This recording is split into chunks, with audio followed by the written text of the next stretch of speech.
John has come to London to meet military historian Andy Robertshaw. Good morning. Thanks for seeing me. Not at all.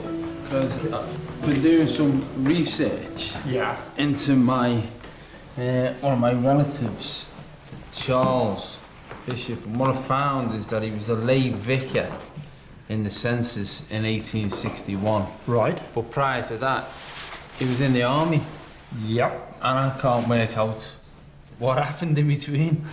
Well, what we can do is use this material here. These are the quarterly pay lists for an infantry regiment. And your relative, Charles Bishop, joins as a boy soldier. There he is. And he's being paid at basically 4p a day, not a full rate of pay, because he's actually only 14 years old. And he's also only 4'11" high. Where's the 4 foot 11 inches?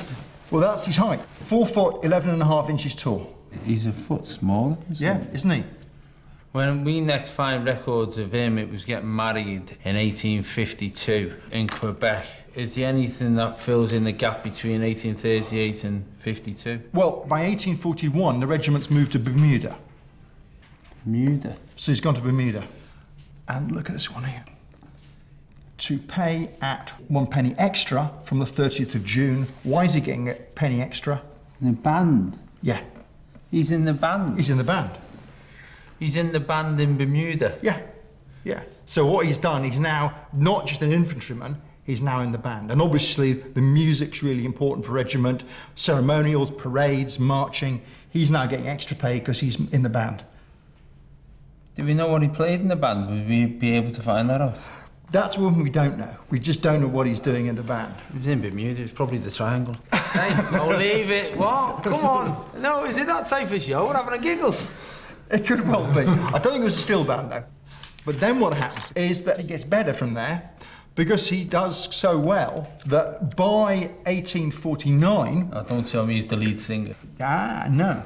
He goes to corporal, OK, in the band, which again is even more money. Then the unit then moves around Canada into Ontario and eventually up to Montreal.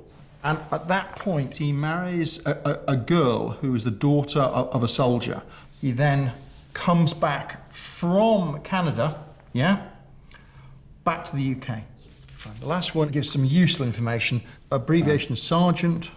Leader of the band.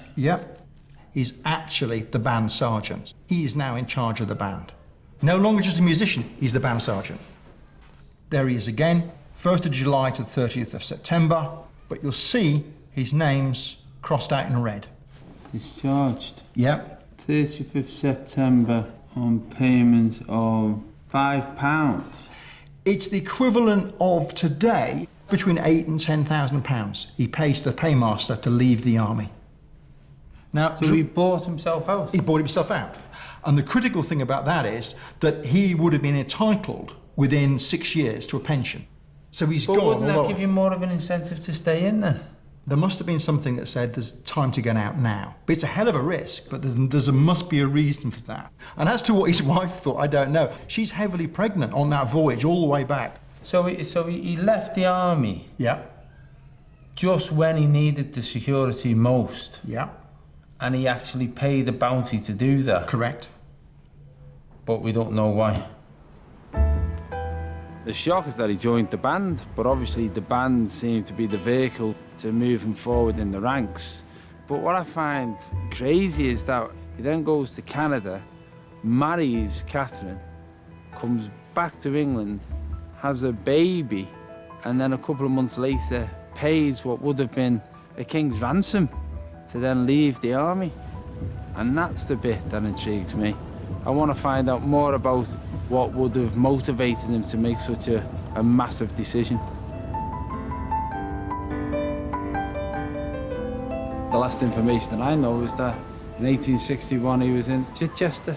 So I think the most sensible thing is to go to Chichester and perhaps look at church records and try and fill in some gaps in between.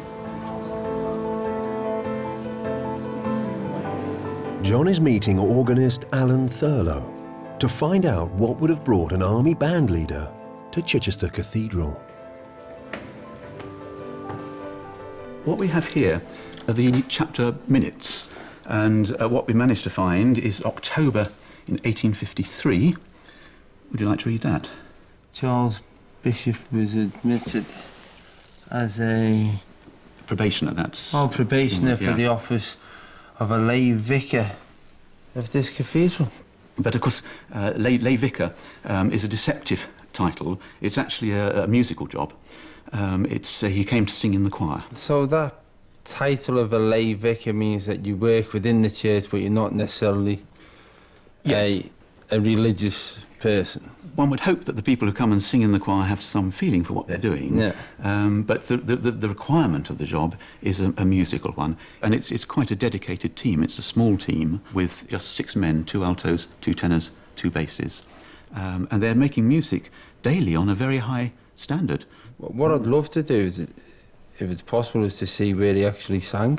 Yes, absolutely. That's downstairs in the cathedral. Shall we go down and look at that? Mm-hmm.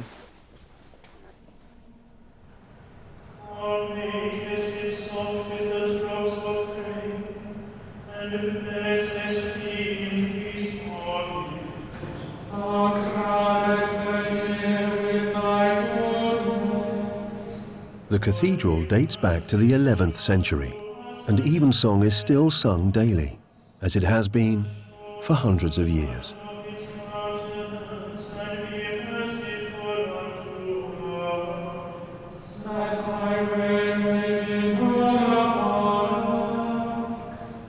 To be honest, I think that was quite an emotional experience, because it wasn't until I heard them sing that you realised not only how brilliant they are as singers, but how different they are. You know, there were 6 men there with different voices, so we would have had to have filled the gap that was available.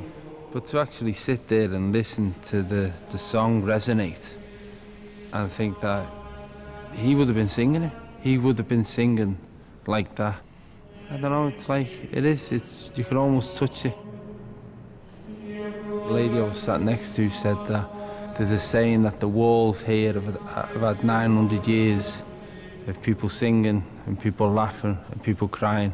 And when you sit here, it's just your turn to share it. And that's what it felt like. It felt like my turn to be in the same place that he was in.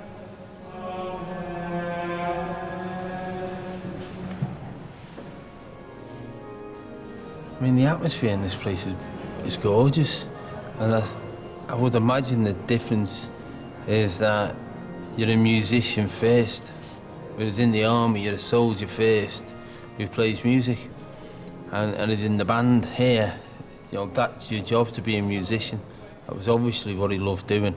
So I think that gave him that sense of following his own, I suppose, his own passion, which is really odd when I think of my own journey, because he came to music relatively late in his army career. He was in the army for 7 years before he appears to be in the band, and then he decides to take a big chance by leaving the army to carry on being more of a musician than a soldier, which does mirror to some extent my own life.